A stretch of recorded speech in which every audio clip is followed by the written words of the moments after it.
दोस्तों, हम सभी एक स्थान से दूसरे स्थान की ओर यात्रा करते हैं। हमने अपनी यात्राओं को सुगम बनाने के लिए बेहतरीन सड़कों का निर्माण किया है। साथ ही हम हवा और पानी में भी सफ़र करने के काबिल हो चुके हैं। किंतु यात्राएं जीवों के संसार में भी घटित होती हैं। अनेकों जानवर और पक्षी भोजन और सुरक्षा की तलाश में लंबा सफ़र तय करते हैं। तो चलिए वक्त न गंवाते हुए कुछ ऐसे ही जीवों के बारे में जानते हैं जो लगातार लंबी दूरी की यात्राएं करने के लिए जाने जाते हैं। वेल्स। दोस्तों, लंबा सफ़र तय करने में वेल्स गजब की होती है। ये अंटार्कटिका और उत्तरी अमेरिका नामक दो महाद्वीपों के बीच की विशाल दूरी को तैरकर पार कर लेती हैं। ऐसा ये मौसम के बदलाव की वजह से करती हैं।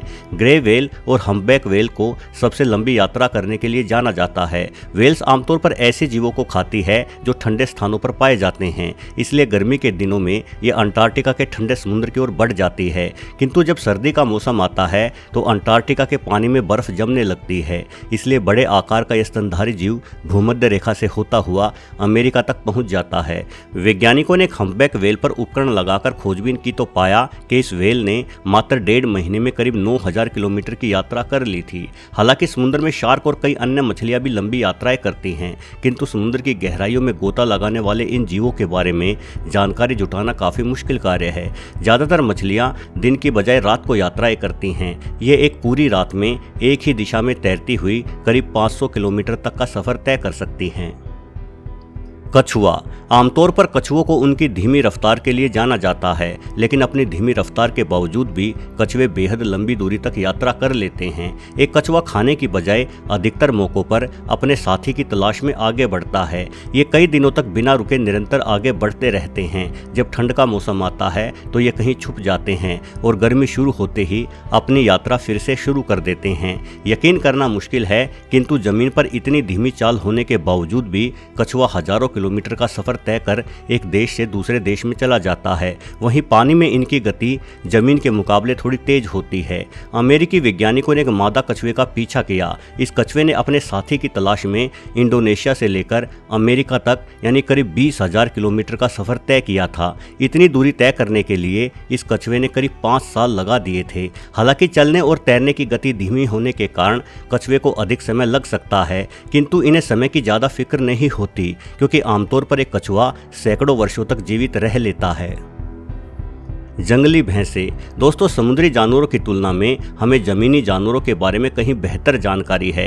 यदि हम अफ्रीकी जंगलों के बड़े शाकाहारी जीव कैब बफेलो की बात करें तो इनकी यात्रा भी बेहद रोचक है। भैंसों को यदि एक ही स्थान पर खाना मिलता रहे तो ये अपनी पूरी जिंदगी बड़ी आसानी से उसी स्थान पर बिता देंगी। इनके दिल में यात्रा करने की कोई चाह नहीं रहती, किंतु समस्या ये है कि भैंसों की खुराक बेहद अधिक होती है और ये हाथी या जेबरों की तरह ऊंचे पेड़ों से भी अपने खाने की जरूरत पूरी नहीं कर सकती, बल्कि ये सिर्फ घास को ही खा सकती है। इसलिए नई घास की तलाश में भैंसों को मजबूरन आगे बढ़ना पड़ता है। भैंसें प्रत्येक वर्ष लगभग 1000 किलोमीटर से अधिक की यात्रा यूं ही खाने की तलाश में पूरी कर लेती हैं। झुंड की अगुवाई सबसे आगे चल रहे जवान और ताकतवर नर करते हैं। युवा होने के कारण जहां एक और इन्हें आराम की ज्यादा आवश्यकता नहीं पड़ती, वहीं इन्हें भूख भी अधिक लगती है।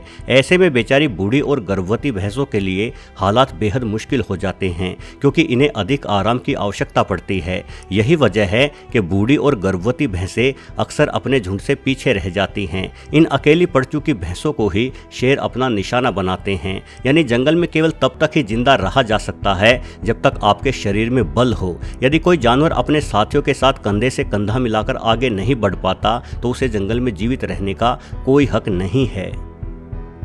विल्डेबीस्ट। विल्डेबीस्ट जमीनी जानवरों में सबसे अधिक दूरी तक यात्रा करने के लिए जाने जाते हैं। इनके द्वारा एक स्थान से दूसरे स्थान की ओर जाने के सफर को द ग्रेट विल्डेबीस्ट माइग्रेशन के नाम से जाना जाता है।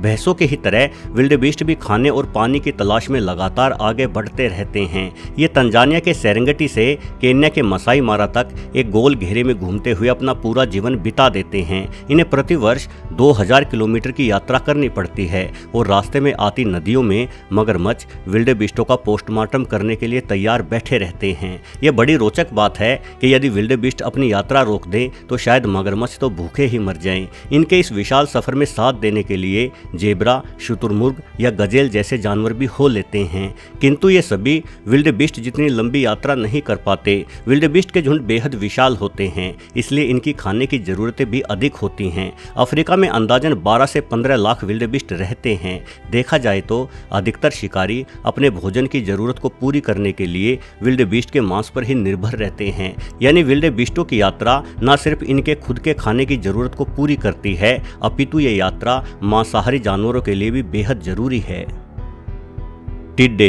दोस्तों, टिड्डे उन जीवों में से एक हैं जो मानवों को सबसे अधिक नुकसान पहुंचाते हैं। इन्हें बर्बादी का दूसरा नाम कहा जाए तो गलत नहीं होगा। इनकी यात्राएं जिस दिशा में बढ़ती है उसी दिशा की फसलों को ये टिड्डे रौंद देते हैं। ये अद्भुत जीव है। इसके गुणों को देखकर प्रतीत होता है कि मानो इन्हें कुदरत ने इंसानों की फसल बर्बाद करने के लिए ही बनाया हो। एक टिड्डे का आकार इस बात पर निर्भर करता है कि जिस इलाके की ओर वो बढ़ रहा है उस इलाके में फसल कितनी अच्छी है। यदि फसल अच्छी हो तो ये अपने आकार में वृद्धि कर लेते हैं ताकि और ज्यादा खाना खाया जा सके।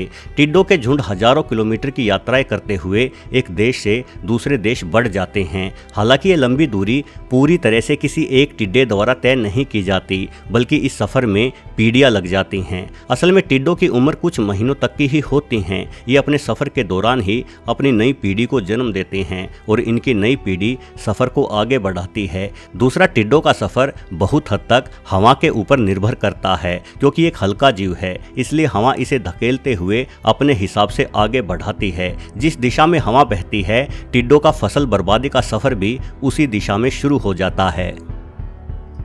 पक्षी। अब पक्षी तो यात्राएं करने के लिए ही जाने जाते हैं। यदि अलग अलग नाम गिनाए जाएं तो प्रवासी पक्षियों की एक बेहद ही लंबी सूची तैयार हो जाएगी। हवा में सफर करना जमीन या पानी की तुलना में कहीं अधिक आसान भी होता है। खास बात यह है कि पक्षियों का सफर खाने की जरूरतों को लेकर कम बल्कि बदलते मौसम के अनुसार अधिक रहता है। ये अधिक ठंडे इलाकों से गर्म इलाकों की ओर यात्राएं करते हैं। दुनिया का सबसे छोटा पक्षी हमिंग बर्ड भी करीब 2200 किलोमीटर की सालाना उड़ान भरता है। हमिंग बर्ड मात्र 5 ग्राम ही भारी होता है, यानी एक सिक्के से भी कम हल्की है। लंबी दूरी तय करने के मामले में समुद्री परिंदे वंडरिंग अल्बाट्रॉस का जिक्र जरूर होता है। ये पक्षी एक ही बार में करीब 15,000 किलोमीटर की दूरी तय कर लेते हैं। इनके द्वारा लंबे समय तक उड़ते रहने की वजह है इनके उड़ने का तरीका। ये पक्षी उड़ते वक्त अपने पंख बेहद ही कम बार फड़फड़ाते हैं, जिस वजह से इन्हें जल्दी थकान नहीं होती। टेल्ड गोडविट नामक एक अन्य पक्षी को भी बेहद लंबी दूरी तय करने के लिए जाना जाता है। एक बार अमेरिका के वैज्ञानिकों ने जब इस पक्षी पर ट्रैकर लगाकर इसकी यात्रा के बारे में जाना गया तो पता चला कि इस पक्षी ने न्यूजीलैंड से लेकर अलास्का तक की लंबी दूरी तय कर ली। ये दूरी 30,000 किलोमीटर है। अपने इस लंबे सफर के दौरान गोडविट नामक इस पक्षी ने सिर्फ 3 बार ही जमीन पर उतरकर आराम किया था। वहीं कुछ शोधकर्ताओं का दावा है कि शूटी शेयर वाटर नामक एक पक्षी तो एक ही बार में बिना रुके 60,000 किलोमीटर तक का सफर तय कर लेता है। दोस्तों, लंबी दूरी का सफर तय करने में पक्षी निश्चित तौर पर विजेता हैं। हालांकि यदि आधुनिक मशीनों की मदद ली जाए तो हम इंसानों से अधिक लंबा सफर कोई जीव नहीं तय कर पाएगा। हम तो धरती से लेकर चंद्रमा तक की दूरी को भी हरा चुके हैं। वीडियो देखने के लिए आपका बहुत बहुत धन्यवाद।